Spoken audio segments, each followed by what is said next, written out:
In the Coolship, it's this temperature gradient. So usually work gets down there around 190 degrees or right under 200 degrees, unless we drop the temperature even lower.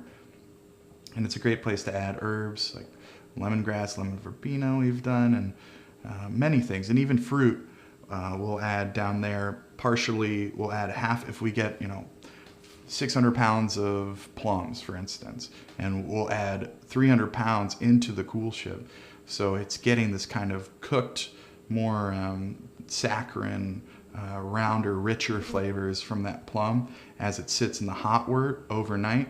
And then we transfer off of that into primary fermentation. And then on the cold side, post-fermentation, we will add the rest of those plums in that particular instance. But that I found that's, as opposed to when you're making wild beers and sour beers and farmhouse beers, I find that our generation of beer makers tend to use everything on the cold side to fruit things, long after fermentation, or blend barrel-aged beer up onto fruit for re-fermentation.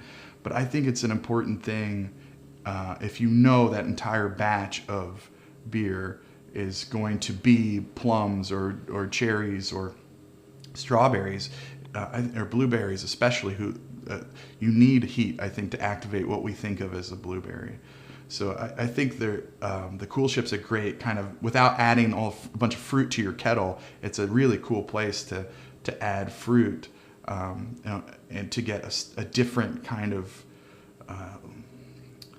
layer, a different kind of edge of that fruit than after fermentation, adding that fruit, the same fruit, on the cold side too.